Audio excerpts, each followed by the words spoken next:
I bet you didn't know that recently in Egypt they dug up 250 sarcophagi, and they all had intact mummies in them, and around 100 Egyptian artifacts. These mummies were unearthed from the ancient necropolis in Saqqara, Egypt. These artifacts are estimated to be from 2,500 years ago. Hundreds of bronze statues were also unearthed. They took these artifacts and mummies and lined them up outside of the necropolis. 2 wooden statues were also found. They're of the goddesses Isis and Nephthys. Both these goddesses represents the protectors of the sarcophagus. One at the head, one at the feet. They also found a roll of papyrus, which is estimated to be about 32 feet long. It's currently being studied in a lab, and they think it includes pieces of the Egyptian Book of the Dead. Now here's the thing though. Grave robbing and disturbing the dead is considered one of the most horrific crimes you could possibly commit in Egyptian culture. That was one of the very few ways to get the death penalty in Egypt. Not to mention the curses that also go along with them. That those who disturb a sarcophagus, especially one of a pharaoh, will then face a curse. This is a very strong belief in ancient Egyptian culture. So, I mean, maybe you might want to put them back. I mean, Europe already really disrespected ancient Egyptians when they first discovered mummies and ate them as medicine. Yeah, I wish I was making that up. History is weird. I bet you didn't know these shocking confessions people came clean with while on their deathbed. Someone's grandfather admitted to them that he killed German prisoners of war. He would tell them to turn around and run, and when they did, he would shoot them. He said the only reason he stopped is because he got a stern talking to from his CO. Someone had the police show up to their door one day. Turns out a deathbed confession from the previous owner sent him there.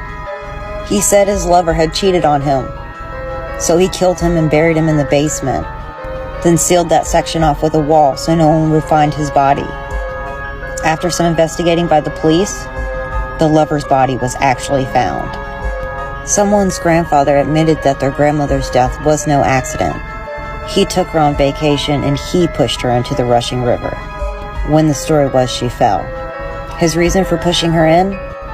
He wanted to be with his girlfriend instead. Someone's grandfather was laying quietly on his deathbed when he sat up and announced, "Never ride a goat, they stink," and then passed away. One elderly man told his family a secret he never told anyone. When he was a teenager, him and his friends were stealing gas from cars by siphoning it. His friend accidentally got covered in gas. When they were leaving with the gas they had stolen, his friend lit up a cigarette, which ignited the gasoline that was all over him. In fear of being arrested, the man ran. He knew there was no way he could help his friend, so he didn't call for help and fled the scene. He never told anyone that story until he was 89 and on his deathbed. If you're a fan of my TikTok and can't get enough of horror content, you should follow my boyfriend here on TikTok. You can find more creepy, disturbing facts from him. I'm gonna tag his account right here. So go give him a follow and tell him that I sent you. Y'all, I did it. Thank you so much for 1 million followers.